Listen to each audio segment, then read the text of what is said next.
Thanks for logging on to Wayne.com for another edition of Comet Hockey Inside the Zone. And Blake Sebring, as always, joining us now. And we're talking hockey here. And a busy week, as we can expect in the month of February for the Komets. 4 games last week, and it started off with a win in Evansville on Wednesday.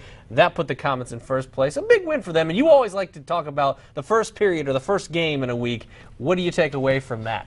Well, I didn't think they played great, but they played well enough to win, kind of thing. I think right now they're in Evansville's heads. They have to be. It's like whenever they decide we're going to go down and play, and we make an emphasis out of it, when the Komets make an emphasis out of it, and when the media makes an emphasis out of it, they go out and play. But when you don't, it's just like, oh, it's a Saturday game in the 3-3, you know, then they get beat down there.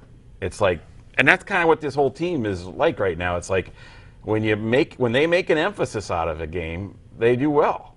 When they don't, they look past it or they just kind of go in halfway. That's when they get beat. It's bizarre. It's one of the weirdest seasons. Well, they could have easily overlooked Quad City, I think, in many respects because of how well they've played against them in the past, but they didn't on Friday. Kind of a chippy game from the Komets. Talk a little bit about there were some fisticuffs down in that one, and then they win 4-1, so played pretty well as well. Well, that was the game plan going in because they feel like Quad City's a quicker team, and the way to slow them down is to hit them and bang them a little bit, and they feel like they're physically superior size-wise and to Quad City, and that's why they did that. It's like, okay, well, why didn't you do more often?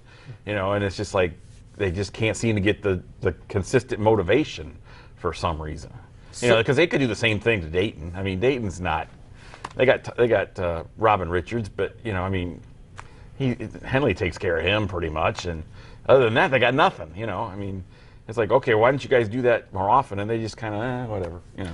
Yeah, so after a nice win on Friday night, they hit the road for a couple games over the weekend. Which would you think would be the 2 easiest games of the week? Yeah, going down to Dayton and they get beat 5-0, and then they travel to Bloomington and lose that one. We're going to see Bloomington a lot this coming week. But talk about what you take away from those 2 games on the road as you head into another busy week with 4 games. Well, I mean, we've seen Larry Sterling do this many times. You know, he gets hot early and then he's hot. I mean, it's like you can't shake him out of that once he gets going early.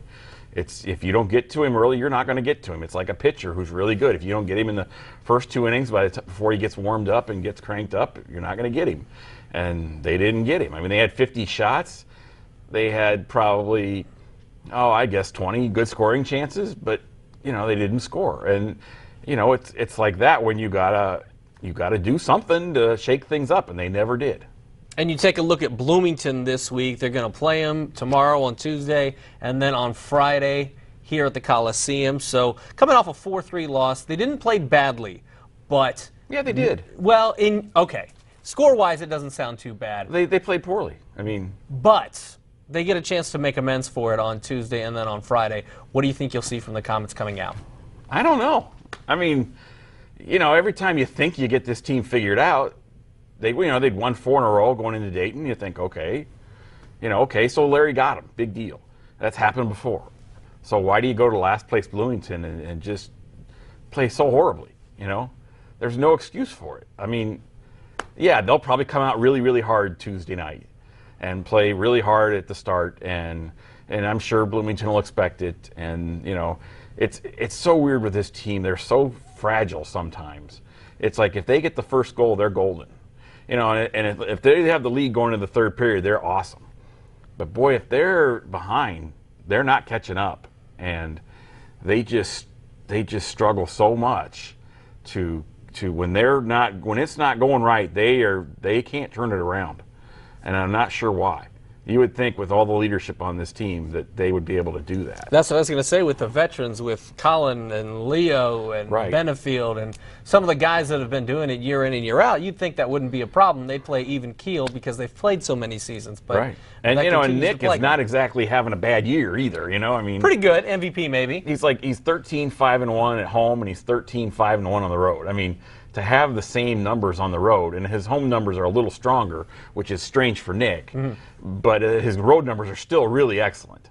You know, it just, you know, you're missing a chance here with Nick with the year he's having. You're really, really going to, if you don't go all the way, you're really going to kick yourself later because you really blew a chance. Yeah, looking at the numbers, You pointed something out very interestingly in your blog recently, telling the Komets about the power play numbers over a most recent time period. Talk a little bit about those last stats. 8 games, the opponents have had 52 power plays, and the Komets have only had 30.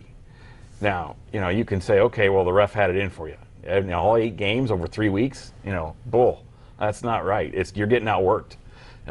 You're not working hard enough in the offensive zone to create any penalties, any mismatches, and whatever. I mean, that's all it is. I mean, it really is. You're just getting outworked. I mean, 22 difference in power plays is ridiculous. That should never happen.